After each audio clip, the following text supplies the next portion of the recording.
Colossenses 3,13. Suportem-se uns aos outros e perdoem as queixas que tiverem uns contra os outros.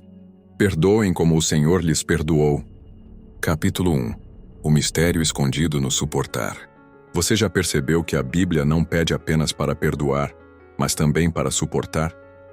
Isso muda tudo. Quando lemos Colossenses 3,13, muitos focam apenas na palavra perdoar. Mas antes dela, Paulo coloca algo profundo. Suportem-se uns aos outros.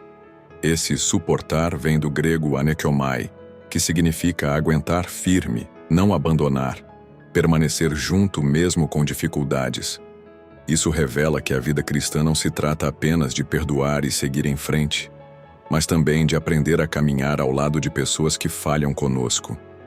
Esse detalhe muitas vezes é esquecido, mas é essencial para construir relacionamentos saudáveis e espiritualmente maduros. O verdadeiro perdão bíblico não é apenas liberar alguém do erro, mas estar disposto a continuar convivendo, sustentando a relação, mesmo quando não é fácil. Capítulo 2. O peso escondido do ressentimento. O apóstolo sabia que ressentimentos são como correntes invisíveis que aprisionam o coração. Guardar mágoas não só nos distancia de Deus, como também nos torna incapazes de experimentar a liberdade em Cristo. É por isso que ele conecta suportar com perdoar. O suportar sem perdão se torna apenas tolerância amarga, e o perdão sem suportar pode se transformar em afastamento disfarçado. Deus quer que vivamos um caminho diferente, permanecer junto, liberando perdão contínuo. Essa postura gera leveza espiritual, porque corta a raiz do ressentimento antes que ele crie frutos de isolamento, fofoca ou divisão.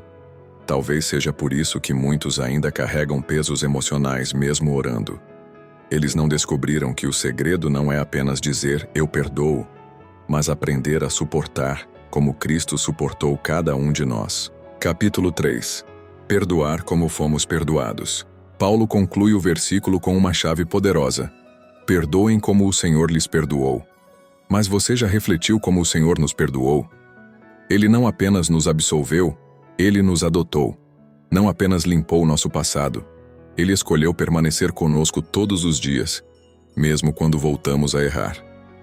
Isso vai muito além do que chamamos de perdão humano. O perdão de Cristo é contínuo, paciente, perseverante. Ele não nos abandona após perdoar, mas caminha ao nosso lado, suportando nossas falhas para nos transformar. Quando entendemos isso, perdoar o outro deixa de ser um peso e se torna uma extensão do que recebemos.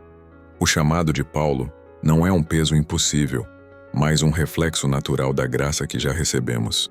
Capítulo 4. O perdão como arma espiritual. Poucos percebem que perdoar e suportar não são apenas atitudes emocionais, mas armas espirituais. O inimigo sabe que a mágoa cria brechas no coração e rompe a unidade do corpo de Cristo. Jesus mesmo disse que um reino dividido não pode subsistir. Cada vez que você decide perdoar e suportar, você está fechando portas ao diabo e fortalecendo a comunhão. Perdoar não é sinal de fraqueza, mas de autoridade espiritual. Quem suporta e perdoa não é passivo. É alguém que escolhe viver acima das ofensas, em um nível onde o mal não encontra espaço. É nesse ponto que entendemos. Perdoar não é só sobre o outro, é sobre proteger a própria alma e manter viva a presença de Deus. Capítulo 5. Descobrindo a leveza do perdão. Imagine viver sem carregar mágoas, ressentimentos ou lembranças amargas. Esse é o convite de Colossenses 3,13. Perdoar como Cristo e aprender a suportar uns aos outros. A verdadeira leveza não está em evitar pessoas difíceis, mas em permanecer nelas com um coração livre. Quando você descobre que o perdão é mais do que esquecer, mas sim escolher caminhar junto apesar das falhas, algo muda dentro de você. Você passa a viver em um nível de maturidade e paz que o mundo não conhece. O peso vai embora, e a leveza de Cristo ocupa o lugar. E assim chegamos ao final desse novo devocional sobre o perdão. Veja na descrição como ter outros devocionais que vão transformar seu coração. Deixe seu like, compartilhe e deixe o seu comentário. Obrigado.